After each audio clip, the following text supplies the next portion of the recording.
UGC के आंदोलन पूरे देश में चल रहे हैं। पिछले 1 महीने में मैंने सैकड़ों आंदोलन किए मेरे नेतृत्व में। आज स्वर्ण समाज के नेतृत्व में, सभी समाज के संगठन के नेतृत्व में दौसा की धरती पर हजारों की संख्या में एक रैली और अब यहाँ ज्ञापन दिया जा रहा है। क्या है मामला? यूजीसी हमारे बच्चों को जन्मजात अपराधी घोषित करने वाला काला कानून जो कतई स्वीकार नहीं किया जाएगा। हमें कल तक 5 दिन से हमें नज़रबंद कर रखा था। मेरे सैकड़ों कार्यकर्ताओं को नज़रबंद किया गया। क्यों? प्रधानमंत्री की मोदी की में हमने बोले काले झंडे दिखाएंगे। क्या गलत है भैया? प्रधान सेवक तुम बनते हो और तुम जब आए थे तब बोला था कि चौराहे पर पकड़ लेना हमको, जब हम काम नहीं करे तो आप हमारे विरुद्ध काम करोगे, हमारे बच्चों के भविष्य के विरुद्ध काम करोगे, जन्मजात अपराधी घोषित करोगे और हम बोलेंगे भी नहीं। तुम्हारी गलतफहमी निकाल देना। कल केवल भजनलाल सरकार का मान सम्मान बचाने के लिए जो हम लोगों ने एक मेरी फेसबुक आईडी से गफलत में की गई एक मैसेज, उसके कारण से समाज ने इतना बड़ा मान सम्मान रखा कि कोई वहाँ काले झंडे देके नहीं गया, नहीं तो हजारों की संख्या में काले झंडे दिखाए जाते।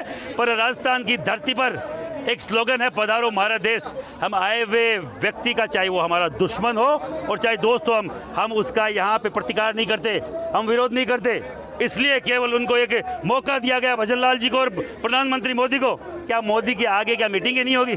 काले झंडे लेके तो हम कहीं पे पूरे देश में कंडीशन है, पूरे देश में स्वर्ण समाज है, हमें रोक नहीं पाएंगे मोदी जी और न कोई वहाँ के कोई मुख्यमंत्री। अब वो ताकत है जो आपको बनाने वाले हैं, बिगाड़ देंगे झटके में।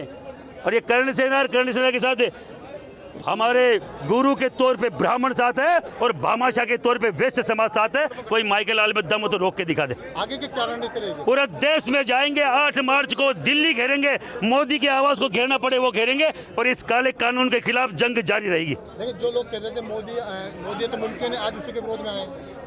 मोदी तो मुमकिन है ही कि हमारे बच्चों का भविष्य खराब करना मुमकिन हो ही गया ना।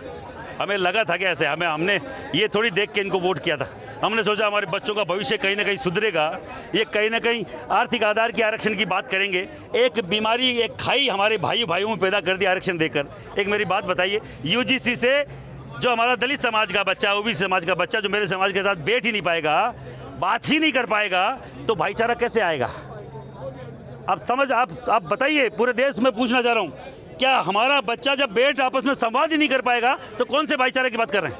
ये तो भेदभाव बढ़ेगा, ये घटेगा नहीं, ये खाई बढ़ेगी और ये गलत तरीका है। महिपाल सिंह मकड़ा, श्री राजपूत गणेश नगर, राष्ट्रीय अध्यक्ष।